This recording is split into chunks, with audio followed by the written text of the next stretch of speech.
ada, kalau buka daripada sarang ni, dia ada 3 jenis asin.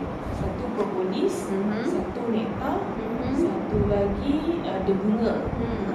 Lebah peluluk ni dia pergi kat bunga. Bila kat bunga dia ambil apa? Dia ambil Nektar. Dia bunga satu yang melekat kat kaki dia, polen. Kalau nektar tu jadi madu. Bila lalu kat perut dia, dia ambil, lalu fermentasi apa semua tu. Oh, madu. Ya, betul. Madu tu sebenarnya dihasilkan daripada lebah. Sebenarnya Dia daripada pokok nektar, dia ambil sambung dengan dia lebah. oh, baru jadi madu.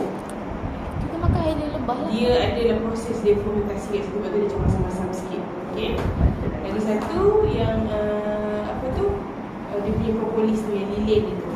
Itu lilin dia kena cari sumber-sumber getah lah. Itu nama dia beeswax. Beeswax. Biwet. Tapi dia bukan bee lah. Dia lebah tu dia lah. Betul. So dia ambil dekat pokok-pokok macam pokok betik dan pokok betik saya tak suka.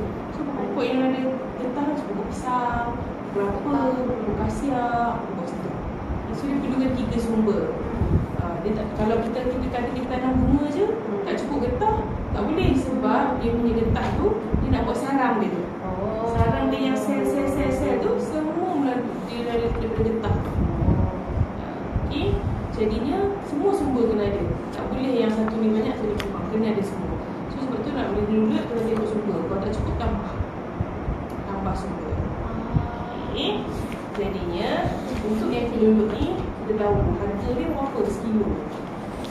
16. Masyur, sekilo orang jual kalau yang bukan 120 sekilo.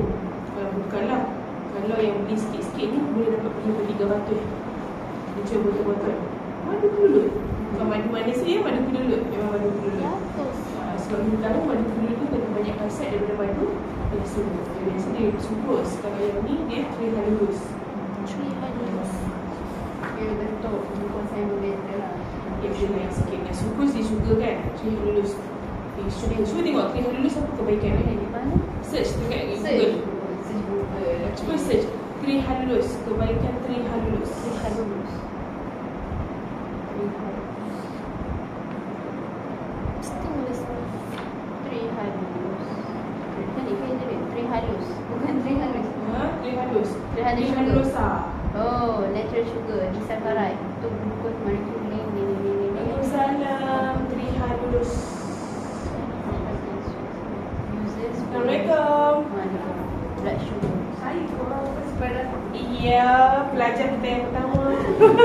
Duduk je kat mana-mana. Selamat datang.